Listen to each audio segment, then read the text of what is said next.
नमस्कार मित्रों।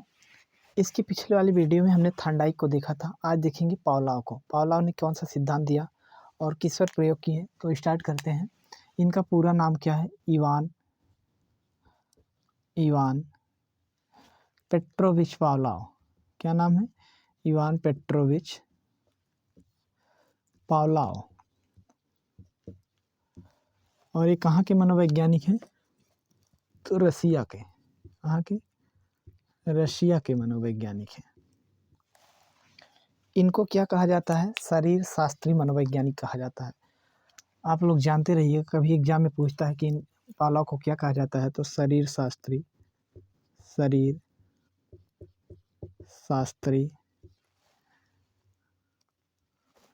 शास्त्री मनोवैज्ञानिक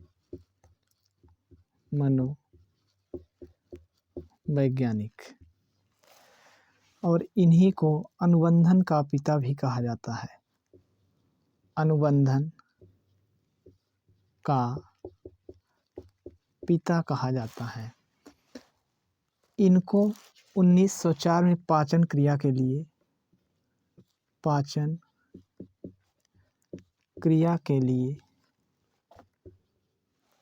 या पाचन क्रिया के उत्कृष्ट कार्य के लिए उत्कृष्ट कार्य के लिए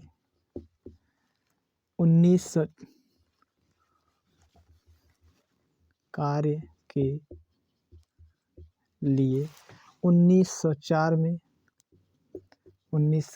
में नोबेल पुरस्कार मिला। क्या मिला? 1904 में नोबेल पुरस्कार मिला।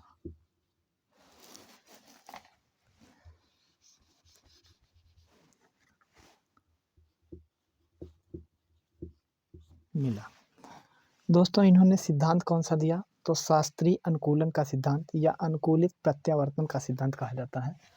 तो देखते हैं सिद्धांत क्या है।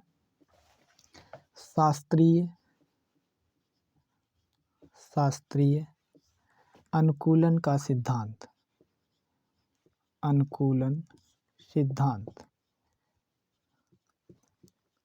शास्त्रीय अनुकूलन सिद्धांत कहा जाता है। और इसके अन्य कई उपनाम हैं, जो एग्जाम में ये शास्त्रीय अनुकूलन न पूछकर अन्य उपनाम पूछ लेता है, तो हम उपनाम भी देख लेते हैं। तो पहला उपनाम है शास्त्रीय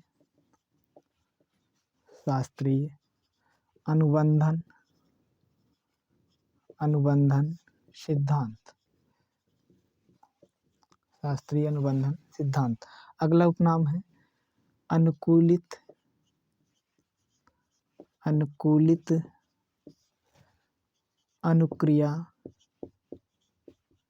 अनुक्रिया सिद्धांत।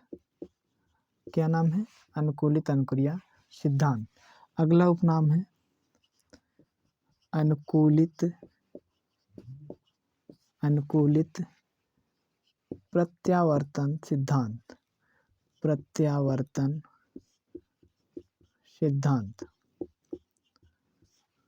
अगला उपनाम क्या है? संबद्ध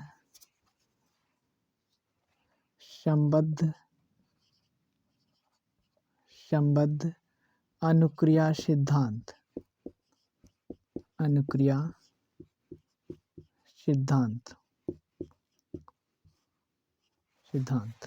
अगला उपनाम है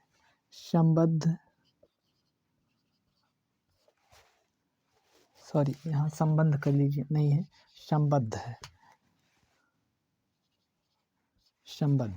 संबद्ध प्रत्यावर्तन सिद्धांत। अगला उपनाम है प्राचीन अनुबंधन सिद्धांत। क्या नाम है? प्राचीन अनुबंधन सिद्धांत। एक नाम और है जो लास्ट है, इसे परंपरागत सिद्धांत भी कहते हैं। परंपरागत सिद्धांत भी कहा जाता है। दोस्तों, इतने नाम से जानते हैं। अब यह नाम कैसे आया, क्यों आया और कहाँ से आया, तो इनकी थियरी को जब हम देखते हैं तो उसी थियरी से ये उपनाम निकलते हैं। आइए हम थियरी को देखते हैं।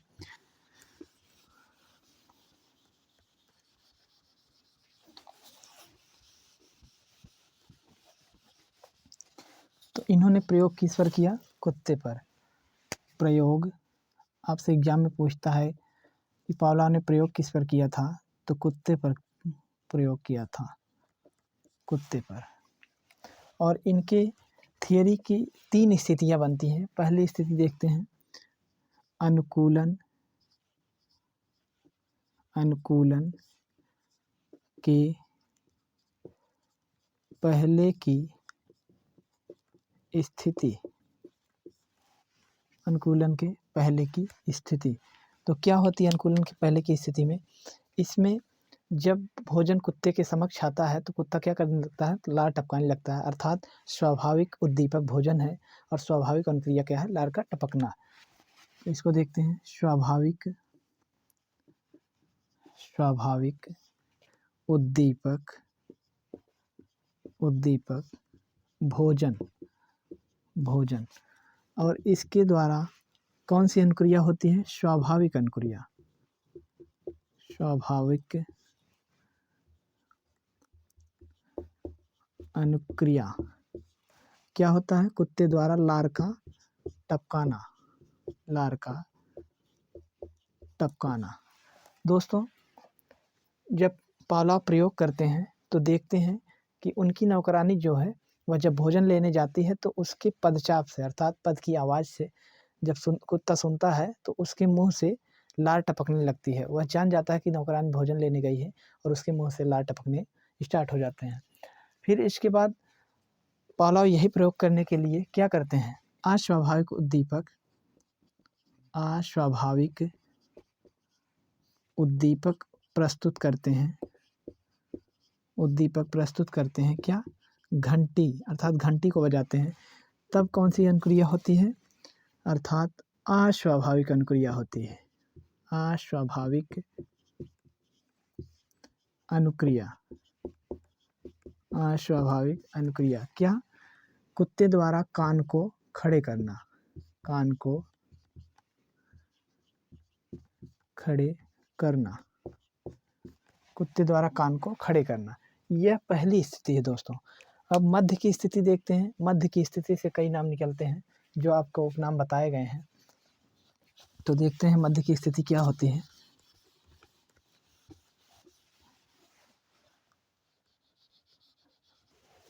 मध्य की स्थिति, अनुकूलन के मध्य की स्थिति। तो दोस्तों, इस यही है सारी संपूर्ण प्रक्रिया, यही है। तो यहीं पर देखते हैं, जब स्वाभाविक उद्दीपक, स्वाभाविक उद्दीपक क्या? भोजन, भोजन आता है उसी समय, उसी समय क्या करते हैं? अस्वाभाविक, अस्वाभाविक उद्दीपक, उद्दीपक क्या करते हैं? घंटी बजा देते हैं। अर्थात घंटी और भोजन को एक साथ प्रस्तुत किया जाता है तो अनुक्रिया क्या करता है? स्वाभाविक अनुक्रिया करता है, स्वाभाविक अनुक्रिया, अनुक्रिया करता है। क्या?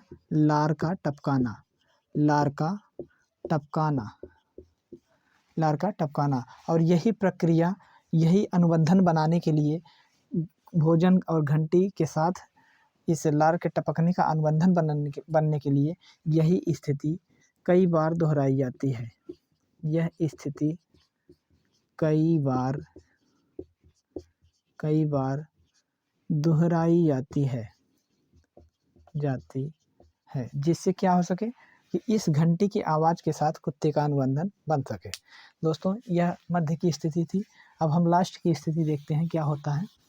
जब अनुबंधन बन जाता है, मजबूत बांड बन जाता है ये, तब क्या होता है? तब केवल अस्वाभाविक, अस्वाभाविक, अस्वाभाविक उद्दीपक, उद्दीपक घंटी का बजना या घंटी की आवाज़ पर क्या करता है?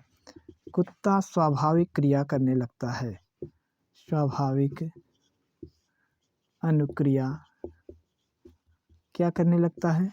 लार टपकाने लगता है। लार का टपकाना स्टार्ट कर देता है। दोस्तों, इसी से एक सिद्धांत निकल के आता है। कौन सा सिद्धांत? प्राचीन अनुबंधन का सिद्धांत, अनुकूलित प्रत्यावर्तन का सिद्धांत या संबद्ध प्रत्यावर्तन का सिद्धांत। तमाम प्रकार के नाम हैं जो इसी थियरी से निकलते हैं। दोस्तों, यह पावलोव की थियरी थी, इसको अच्छे से देख लीजिएगा क्योंकि यहाँ से 1 नंबर ज़रूर आता है, चाहे टेट हो चाहे सी टेट हो। तो आज के लिए इतना ही, मिलते हैं नेक्स्ट वीडियो में। थैंक्स।